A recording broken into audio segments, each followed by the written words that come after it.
Hello everyone, this is Tanmay Kumar, a first year student at IIT Delhi. आज हम equations of a line करेंगे और chapter का name है 3-डायमेंशनल ज्योमेट्री। सबसे पहले देखते हैं equation of a straight line in symmetrical form. तो 3D के अंदर ऐसे बहुत सारी इक्वेशंस होती हैं स्ट्रेट लाइन की अलग अलग फॉर्म में, यानी कि तो सबसे पहले हम देखते हैं equation of a straight line in symmetrical form. A straight line passing through x1, y1, z1 and having direction cosines L, M, N is given by x minus x1 divided by L that is equals to y minus y1 divided by M that is equals to z minus z1 divided by N। ये अगर L, M, N की जगह अगर हम direction ratios भी लिख देंगे तभी भी equation of straight line same ही रहेगी। क्यों? क्योंकि जो डायरेक्शन रेशियोज होते हैं वो क्या होते हैं, डायरेक्शन कोसाइन के प्रोपोर्शनल होते हैं। तो हमारे पास जो डायरेक्शन रेशियोज आते हैं अगर एल एम एन की जगह ए बी सी, तो equation of straight line change नहीं होती और यही रहती है। 2.4 equation of a straight line passing through x1 y1 z1 and x2 y2 z2 is x minus x1 divided by x2 minus x1 that is equals to y minus y1 divided by y2 minus y1 and that is equals to z minus z1 divided by z2 minus of z1। तो अगर हम देखें ये वाली जो condition है हमारी equation है हमारे पास स्ट्रेट लाइन की, जिसके अंदर हमको डायरेक्शन रेशियोज गिवन होते हैं। तो डायरेक्शन रेशियोज क्या होते हैं, कोई भी ऐसी लाइन सेगमेंट की, जैसे कि अगर ये पॉइंट P है और ये पॉइंट Q है, अगर हमको P पॉइंट जो है हमारे पास वो क्या है, हमारे पास x1 y1 z1 और Q पॉइंट है वो क्या है x2 minus x2 y2 z2। तो इसके जो डायरेक्शन रेशियोज होंगे वो क्या होंगे, x2 minus x1 y2 minus y1 and z2 minus z1। तो हमने क्या किया कि l m n की जगह वो वैल्यू पुट कर दी। तो इधर से हमारे पास जो डायरेक्शन रेशियोज के टर्म में जो equation of a straight line आई वो क्या आ गई, ये। हम देखते हैं vector equation of a straight line. Consider a straight line passing through a point A and parallel to the vector B. Any point R on this line can be written in terms of real parameter lambda। तो suppose करना है कि कोई भी हमारे पास एक straight line है जो कि एक A पॉइंट से पास कर रही है, यानी कि ये जो पॉइंट है हमारे पास, ये क्या है, हमारे पास A पॉइंट है। तो and parallel to a vector B, और ये वेक्टर B के पैरेलल है। ये जो हमारे पास हो गया है हमारे पास वेक्टर B।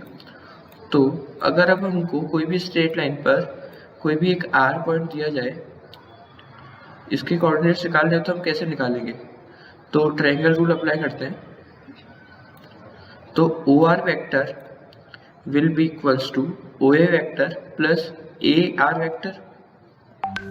तो जो OA वेक्टर है वो हमको गिवन है A वेक्टर, एंड जो AR वेक्टर है वो क्या होगा, लैम्डा टाइम्स B वेक्टर। तो इधर से हमारे पास लैम्डा की डिफरेंट वैल्यूज के लिए स्ट्रेट लाइन के ऊपर जो डिफरेंट पॉइंट्स होंगे उसकी इक्वेशन आ गई, उसकी वैल्यू आ गई, उनके पोजीशन वेक्टर्स आ गए। तो R vector will be A vector plus lambda B vector.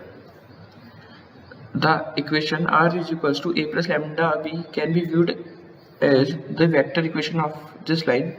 As we vary lambda, we get varying positions vector R and hence varying points on this line. This form of equation of a line is called the parametric form, since it involves the use of a parameter lambda. This is required equation of a line. R vector is equals to A plus lambda times of B minus of A. ये क्या हुई हमारे पास, parametric form। और R cross P minus of A is equals to A cross B, ये क्या होगी हमारे पास ऑन पैरामेट्रिक इक्वेशन। अब हम एग्जांपल्स देखते हैं इस कॉन्सेप्ट के। Find the vector equation of A line passing through A and B, also find its Cartesian equation. तो हमको सबसे पहले हमको एक चीज पता है कि ये जो लाइन है वो A और B से पास कर रही है। तो हमारे पास सबसे पहले OA वेक्टर क्या हो गया हमारे पास, OA vector will B 3i cap plus 4j cap minus 7k cap, and जो B वेक्टर होगा वो क्या हो जाएगा, B vector minus of A vector. क्योंकि ये दोनों वेक्टर से, दोनों पॉइंट से पास कर रही है तो हमारे पास B वेक्टर क्या आ गया, क्या आ जाएगा, OB vector minus of OA vector. तो इधर से जो हमारे पास इक्वेशन ऑफ स्ट्रेट लाइन आई वो क्या आई, 3i cap plus 4j cap minus 7k cap minus of 2i cap times lambda plus 5 lambda J cap minus 13 lambda K cap. The cartesian equation of आई। कार्टेशियन इक्वेशन कैसे निकालेंगे? Are vector की जगह x Y Z रख देंगे, x आई cap plus Y जे cap plus Z के cap. तो इधर से जो हमारे पास आई के कंपोनेंट्स इक्वल कर देंगे जे के एंड देन के, तो इधर से जो इक्वेशन आएगी वो क्या आएगी हमारे पास? Cartesian equation. नेक्स्ट एग्जांपल पे देखते हैं। It says find the equation of a line which passes through point A and is perpendicular to given lines. तो हमको क्या करना है, इसके अंदर एक ऐसी स्ट्रेट लाइन की इक्वेशन निकालनी है जो कि इस पॉइंट से पास कर रही हो एंड परपेंडिकुलर हो इन दोनों स्ट्रेट लाइन के। Since the line to be determined is perpendicular to given straight lines, it is directed towards vector a vector minus a vector cross b vector, यानी कि जिन वेक्टर के ये परपेंडिकुलर है वो हमको फाइंड आउट करना है। तो वो वेक्टर कैसे निकालेंगे हम? जिन वेक्टर के पैरेलल है ये दोनों लाइंस, उनका क्रॉस प्रोडक्ट की आ जाएगा हमारे पास वो। तो वो क्या आया? a cross b is equals to आया हमारे पास 29 I cap minus 16 J cap minus 18 K cap. तो जो इक्वेशन ऑफ स्ट्रेट लाइन वो आई क्या आई हमारे पास? पॉइंट ए हमको पता है एंड जो वेक्टर है जिस वेक्टर के पैरेलल है वो हमको भी पता है। तो इससे हमारे पास जो इक्वेशन आ गई स्ट्रेट लाइन की वो क्या आ गई? x minus 1 divide by 29 that is equals to y minus 16 y divide by minus 16 and that is equals to z plus 1 divided by minus of 18। Next example पे देखते हैं। It says find the point where line x minus 1 divided by 2 is equals to y plus 2 divided by minus of 1 that is equals to z divided by 1 intersects x y y z and z x plane।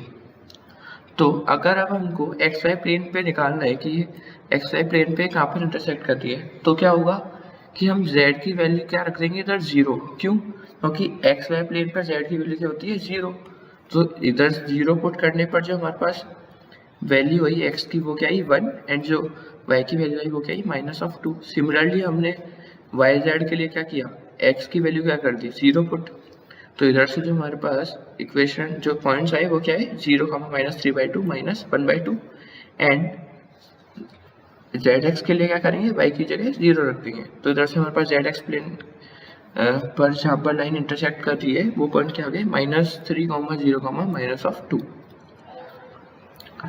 तो हमने concept 2 पढ़ लिया है इस chapter का, 3 dimensional geometry का। Thank you everyone for watching this video.